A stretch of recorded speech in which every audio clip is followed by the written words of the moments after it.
Hello world, Cossy here. Now, with the recent influx of 80s toys lines and animated series being made into movies in the last couple of years, and the announcement that both a live-action Thundercats movie and Masters of the Universe movie are in the works, I thought it was time we had a top 5 80s animated series that should be made into big budget blockbusters. Number 5, Defenders of the Earth. You don't remember Defenders of the Earth, you say? Well, Defenders of the Earth was fantastic.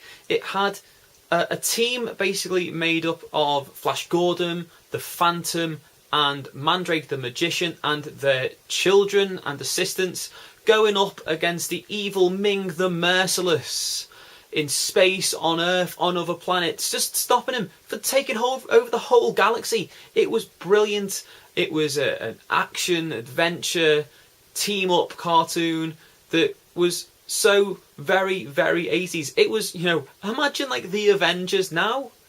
That was the impact this had in the 80s. It brought together these characters who were all running in comic strips distributed by the same publisher, and it was amazing, and it's perfect for the big budget treatment. I mean, think about it. You can do what Marvel have done with the Avengers backwards. You can have this movie reintroducing these characters that people may not remember, with the exception of Flash Gordon. I mean, everyone's heard that song by Queen. And then you can do prequels showing how those characters became the great heroes they are today. It's perfect. It's a multi-franchise film, and they seem to be big money at the moment.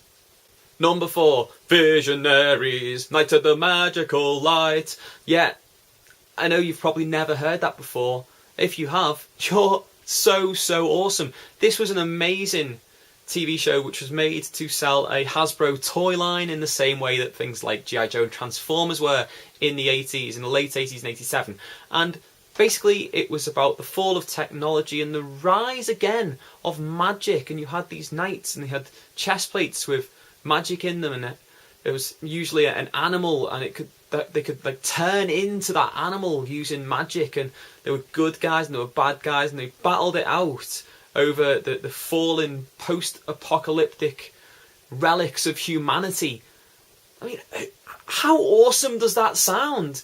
It was fantastic, and I think it would be perfect for the new sort of CGI and special effects technologies that we have now to make into a big budget blockbuster. Hey, you might even reboot a dead cartoon which didn't get enough airtime, in my opinion. Number 3, the Centaurians. Now, the Centaurians was a simple premise. In the near future, there are 2 cyborgs, and they have an army of what they call doom drones. They're trying to take over the world. Stopping them are this team called the Centaurians.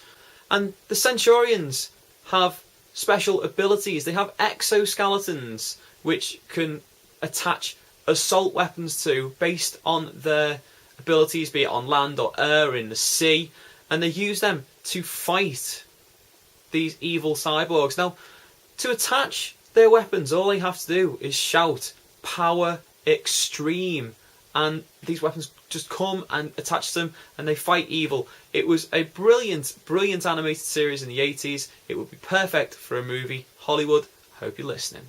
Number 2, and I'm sorry guys, for some of you this probably would have been number 1, M.A.S.K. Now, M.A.S.K stood for Mobile Armoured Suit Command, and basically it was a group that was fighting an evil group called Venom. Now, each group had vehicles which were controlled by different people who had masks that came on over their heads and gave them control of the vehicle and allowed the vehicles to transform from, say, a car into a flying car that fires missiles, or a motorbike that turns into a helicopter, and it was brilliant. Now, Hollywood, not only does this give you potential for multiple movies in the same way you have with Transformers, introducing new vehicles and new characters, spinning off into 3 or 4 potential sequels, it also gives you that potential to make money through merchandising. There's lots and lots of characters, lots of vehicles that were included in the original series that you could bring in. You can even start bringing in new characters as you make more and more money, making more and more movies. M.A.S.K, it needs to be made. Number 1, on my list of 80s animated shows that need to be made into big budget movies, Jace and the Wheeled Warriors. Now, you may have never heard of this series, but trust me, you want to go watch it. It was created, and a lot of the episodes were written by the creator of Babylon 5, and if you don't know already, it's one of my favourite shows of all time, J. Michael Straczynski, who's also a comic book writer who co-wrote the screenplay and story treatment for the Thor movie. This guy is fantastic. Basic premise behind the actual show itself was that Jace's father, Audric, was a botanist who also worked in biotechnology, and he was making this miracle crop that was going to be able to live in any environment. And he accidentally made this plant which grew into a girl, a humanoid plant hybrid called Flora. And some of the other crops, due to some radiation, grew into evil humanoid crop hybrids called the monster mines. Now, Audric creates this magical root that can destroy the monster mines and keeps half to himself, gives half to one of his servants to give to his son, and goes on the run, which leaves his son, Jace, and his wheeled warriors, the Lightning League, constantly looking for Audric to be reunited so that they can finally destroy the evil monster mines. This was a brilliant series. This would be a brilliant movie, or series of movies, at least a trilogy. And hey, J. Michael Straczynski could write it. He wrote a treatment for an animated movie that never got made. Why not give him the money?